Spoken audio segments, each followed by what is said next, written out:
పరిశుద్ధ గ్రంథంలో నుంచి సామెతల గ్రంథము 28వ అధ్యాయము 13వ వచనం. సామెతల గ్రంథము 28వ అధ్యాయము 13వ వచనం.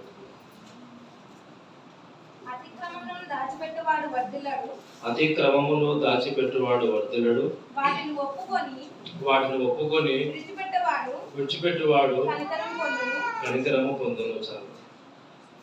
అతిక్రమమును దాచిపెట్టువాడు వర్ధిల్లడు, వాటిని ఒప్పుకొని విడిచిపెట్టువాడు కనికరము పొందును.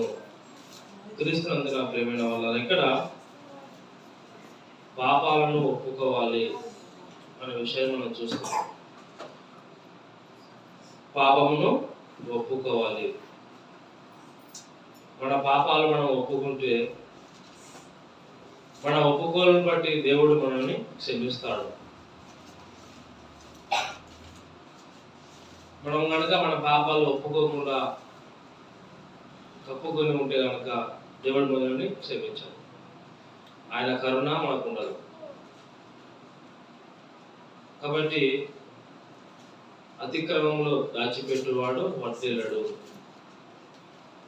వాటిని ఒప్పుకొని విడిచిపెట్టువాడు దేవుని యొక్క కనికరమును పొందు. దాచిపెట్టకూడదు. మన యొక్క పాపాలను మనము దాచిపెట్టకోకుండా మనం ఒప్పుకోవాలి. ఎవరి దగ్గర ఒప్పుకోవాలంటే దేవుని దగ్గర ఒప్పుకోవాలి. కాబట్టి ఈ విధంగా పరిశుద్ధ గ్రంథంలో కనుక మనం చూస్తే కనుక చాలా మంది తాము చేసిన పాపాలను ఒప్పుకున్నారు. తాము చేసిన పాపాలను ఒప్పుకొని కొందరు రక్షించబడ్డారు, కొందరు రక్షించబడలేదు. పాపాలు ఒప్పుకుంటే సరిపోదు. ఆ ఒప్పుకోలుకు మనము క్షమాపణ అనేది పొందుకోవాలి. ముందుగా ఒక భక్తుని చూద్దాం. సమూయేలు మొదటి గ్రంథము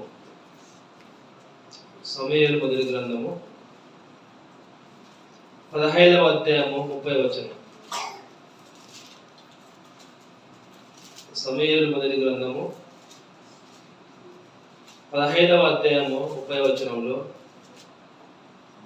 సౌలు గురించి ఇక్కడ వ్రాయబడింది. అందుకు సౌలు నేను పాపం చేసి అయినను నా జనుల పెద్దల ఎదుటను ఇశ్రాయేలీయుల ఎదుటను నన్ను గణపరిచిన యెహోవాకు మొక్కుటకై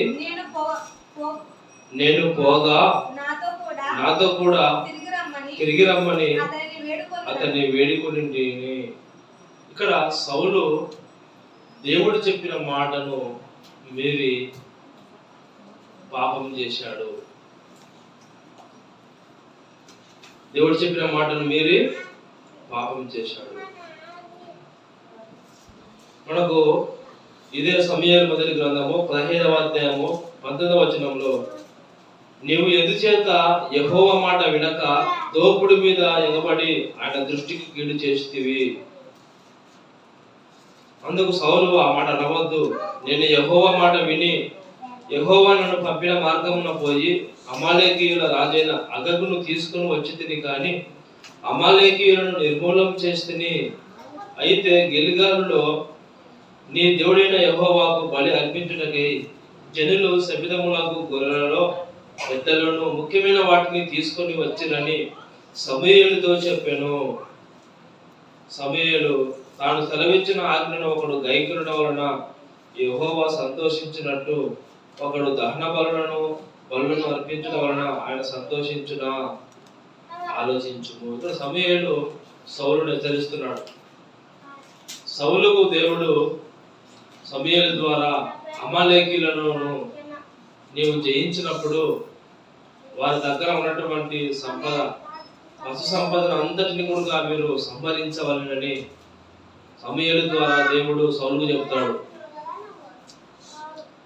అలా సౌలుకు చెప్పినప్పుడు సౌలు ఆ ఆజ్ఞను మీరి అగగును అమలేకుల రాజైన అగగును తీసుకుని వచ్చి బంధించి తర్వాత వారి పశు సంపదలో శ్రేష్టమైన వాటిని తీసుకుని వచ్చి దేవునికి నేను బలి ఇవ్వాలని అనుకుంటాడు. నేను దేవునికి బలి ఇస్తే దేవుడు సంతోషిస్తాడు అనుకున్నాడు. అయితే ఇదే సమయంలో అంటున్నాడు సౌలుతో, దేవుడు దహన బలి యందు సంతోషపడడు, ఆయన మాటను మీరు మీరకుండా ఆయన మాట వింటే ఆయన సంతోషము అని చెబుతూ సమూయేలు సౌలుని హెచ్చరిస్తున్నప్పుడు సౌలు చెబుతున్న మాట, అయ్యో నేను పాపము చేస్తేని, నేను పాపం చేస్తేని. అయితే ఆ మాట అని సమూయేలుతో అంటున్నాడు, ఇదిగో దయచేసి నీవు నాకు బదులుగా యెహోవాను మొక్కుకొనుటకై రమ్ము.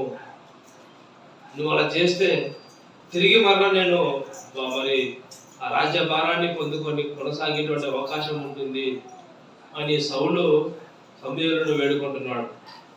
సమూయేలు అంటున్నాడు, ఇదిగో రాజ్యమును నీవు రాజ్య పరిపాలన చేయకుండా దేవుడిని విసర్జించాడు అని చెప్పినప్పుడు సౌలు మరి సమూయేలుతో అంటున్నాడు, నేను పాపం చేస్తేని. చూసారా ప్రేమైన వాళ్ళ,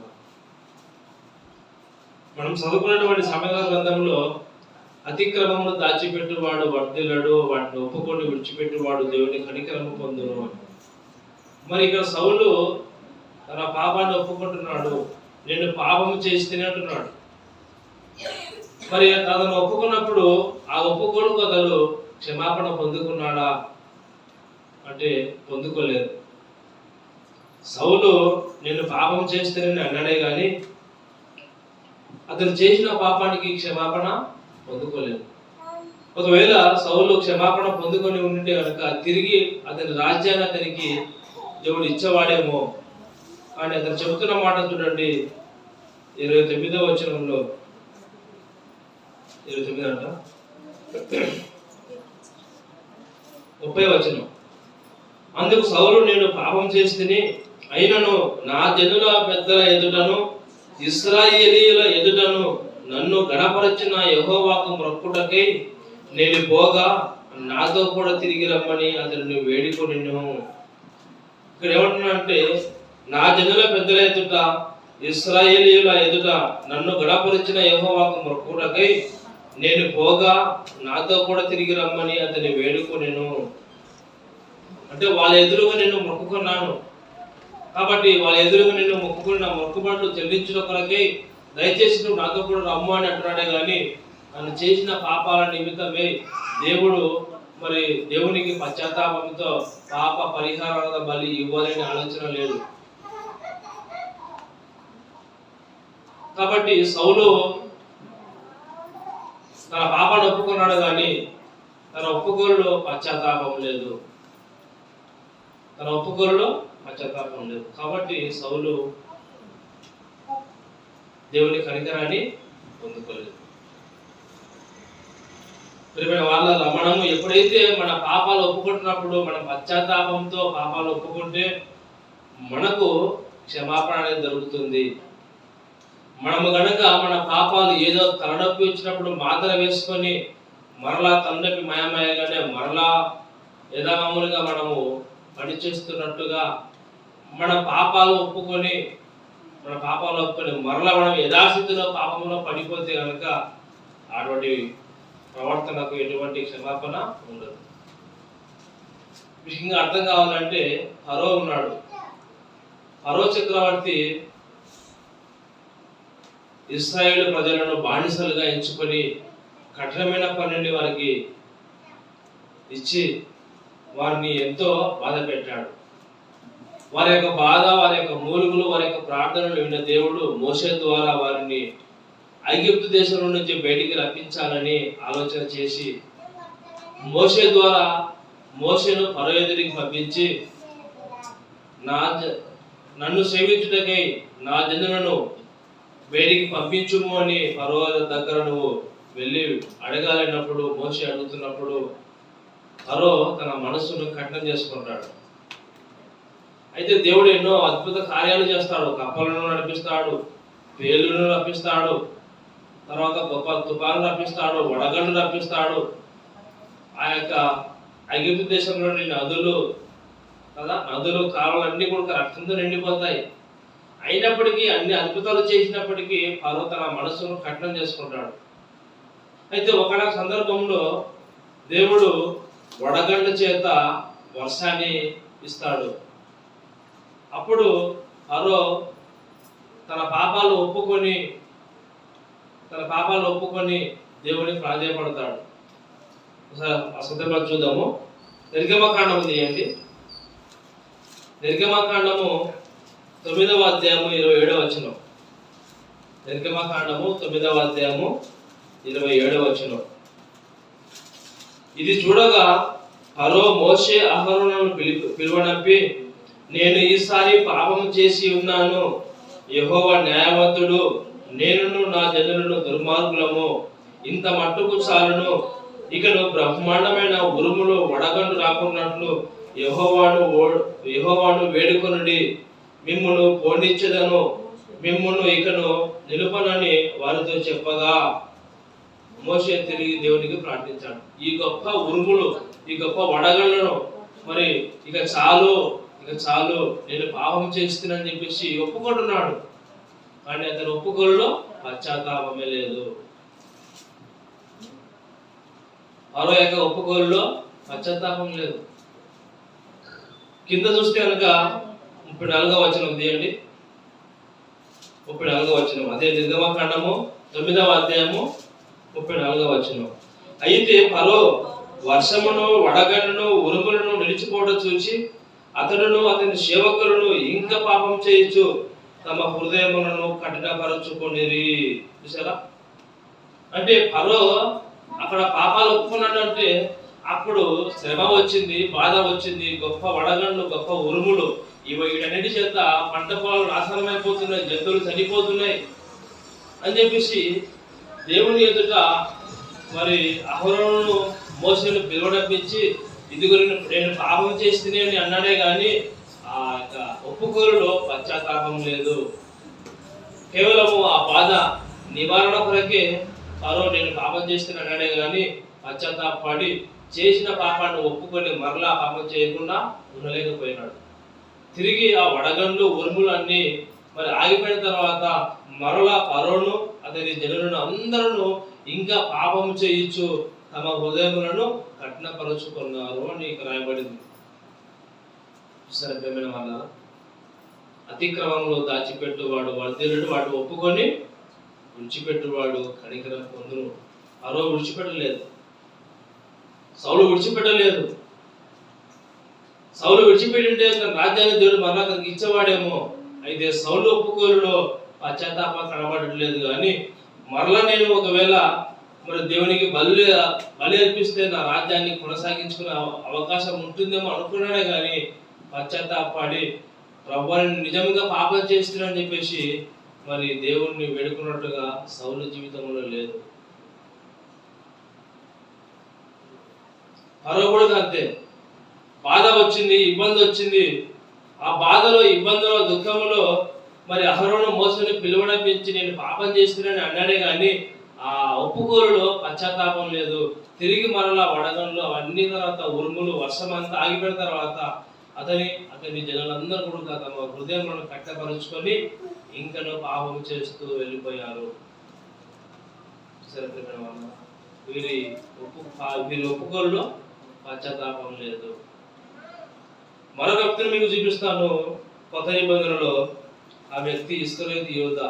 మత్తయి సువార్త 27వ అధ్యాయము 4వ వచనం. ఈ ఇస్కరియోతు యూదా కూడా దేవుని వెంబడి తిరుగుతూ ఎన్నో అద్భుతాలు, ఆశ్చర్యక్రియలు చూస్తూ దేవుని మాటలు ఎన్నో విని ఎన్నో చూసి అతను కూడా తన హృదయమును కఠినపరచుకున్నట్టుగా మనం చూస్తాం. అతని హృదయము తెరవబడలేదు. అతని మనోనేత్రములు గుడ్డితనముగా కలగజేసుకున్నాడు. అతని మనోనేత్రములు తెరుచుకోలేక దేవుని వాక్యాన్ని గ్రహించలేక, దేవుని వాక్యాన్ని మరి గ్రహింపలేక అతడు మరి భక్తిహీనుల వలె నడుచుకున్నట్టుగా మనం చూస్తాం.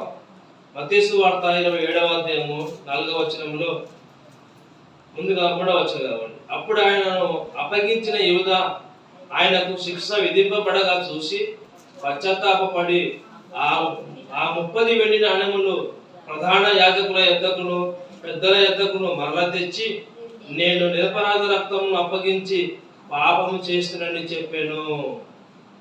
చూసారా, అంతా జరిగిపోయిన తర్వాత మరి ఇస్కరియోతు యూదా కూడా తన పాపాలను ఒప్పుకుంటున్నాడు.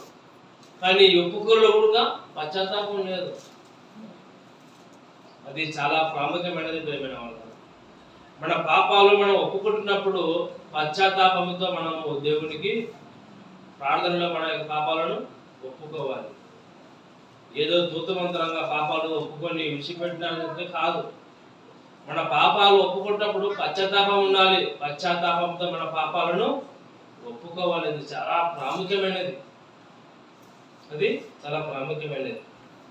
ఇస్కరియోతు యూదా అతను చేసిన పాపాలు ఒప్పుకున్నాడే కానీ తిరిగి దేవుని దగ్గరకు వచ్చి నన్ను క్షమించు ప్రభా అని చెప్పేసి పశ్చాత్తాపంతో వేడుకోలేదు. కానీ ఊరి వేసుకున్నాడు. ఏమి లాభం? తన పాపాలు ఒప్పుకున్నాడే కానీ వాటికి ప్రాయశ్చిత్తాన్ని పొందుకోలేదు, దేవుని కరుణ పొందుకోలేదు, క్షమాపణ పొందుకోలేదు, తిరిగి ఊరి వేసుకున్నాడు. ఆనాడు ధర్మశాస్త్రంలో ఇతరులను చంపడం ఎంత న్యాయమో తనకు తానుగా కూడా చనిపోకూడదు, ఆత్మహత్య చేసుకోకూడదు, అది కూడా పాపంగానే ఇచ్చేవాడు ఆనాడు ధర్మశాస్త్రం, మోసే ధర్మశాస్త్రం ప్రకారంగా. అటువంటిది ఇస్కరియోతు యూదా తన ప్రాణాన్ని తానే తీసుకున్నాడు. అది చాలా తప్పు ప్రియమైన వాళ్ళ. ఆ హక్కు దేవుడు మనకు ఇవ్వలేదు.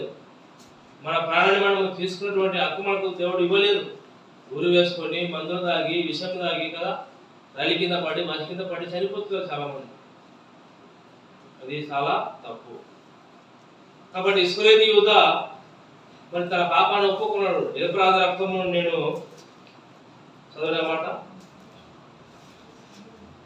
నేను నిరపరాధ రక్తమును అప్పగించి పాపము చేస్తున్నానని చెప్పాను. చూసారా, డబ్బుకు క్రీస్తును నమ్ముకున్నాడు.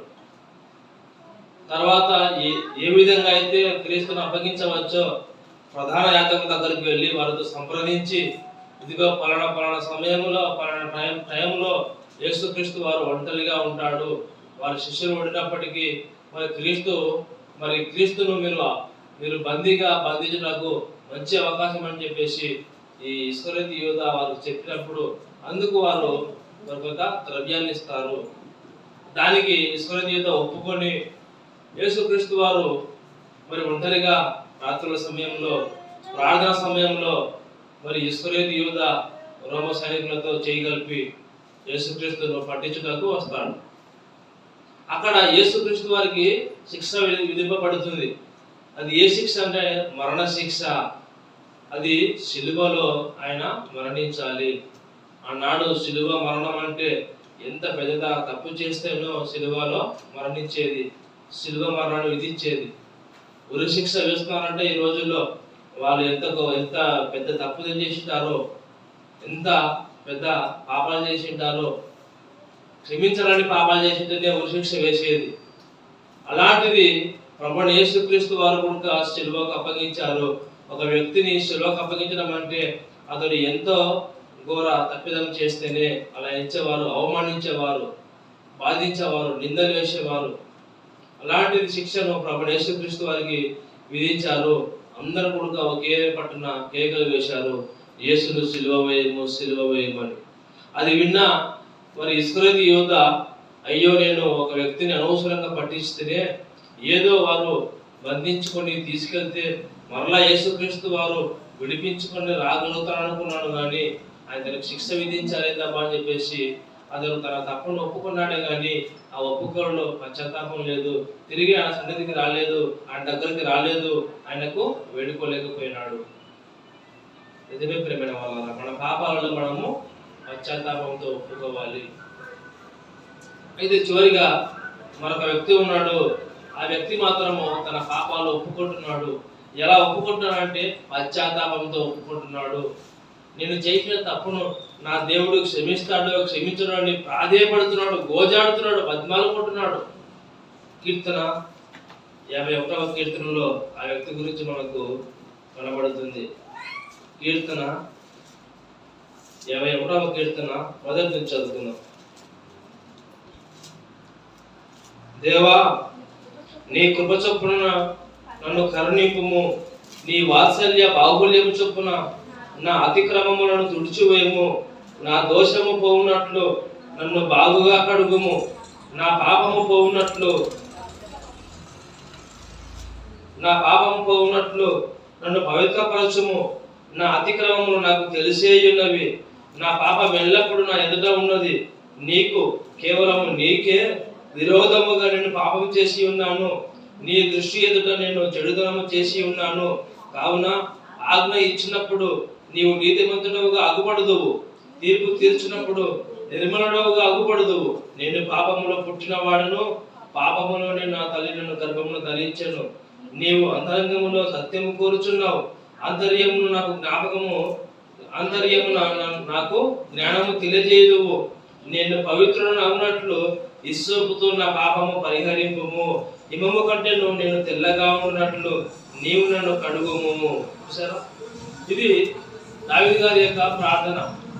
దావీదు గారు బత్షెబ దగ్గర నుంచి వచ్చిన తర్వాత నాతాను ప్రవక్త ద్వారా హెచ్చరింపబడినప్పుడు ఈ యొక్క దావీదు గారు దేవునికి పశ్చాత్తాపంతో వేడుకుంటున్నాడు, ప్రాధేయపడుతున్నాడు, తన పాపాలను ఒప్పుకుంటున్నాడు. నా పాపాలు నా ఎదుట ఉన్నవి, అయితే క్షమించమని చెప్పేసి దేవునికి వేడుకుంటున్నాడు. ప్రేమైన వాళ్ళ మనము కూడా మన పాపాలు ఒప్పుకుంటున్నప్పుడు ఏదో నామమాత్రముగా సింపుల్గా ప్రభుని పాపం చేస్తే నీకు క్షమించు ప్రభా అంటే క్షమించాడు.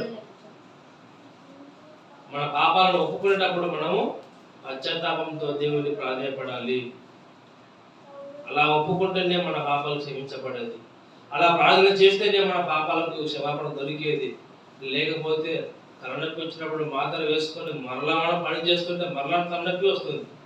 అలా కాదు, అది రాకుండా ఒకేసారి దానికి వైద్యాన్ని అందించాలి. అటువలనే మనము కూడా మన పాపాలు ఒప్పుకొని విడిచిపెట్టిన తర్వాత వాటి మరలా చేయకూడదు. ఇక విడిచిపెట్టుకోనగానే మనం విడిచిపెట్టకుండా వాటిని అలాగే ఉంచుకొని మనము జీవిస్తున్నాం. మన పాపాలు ఒప్పుకుంటున్నాం కానీ వాటిని విడిచిపెట్టట్లేదు. మన పాపాలు విడిచిపెడుతున్నామంటే ఇక వాటి జోలికి ఎప్పుడు కూడా మనము వెళ్ళక ఉండాలి. అలా వెళ్ళక ఉండాలి అంటే వాటిని మనము విడిచిపెట్టాలి. విడిచిపెట్టాలి అంటే మనం పశ్చాత్తాపంతో దేవుని ప్రాధేయపడాలి. మన పాపాలను ఒప్పుకొని విడిచిపెట్టాలి. అప్పుడే ఆయన కనికరము, ఆయన క్షమాపణ మనకు దొరుకుతుంది. చివరిగా యెషయా గ్రంథం తీయండి. యెషయా గ్రంథము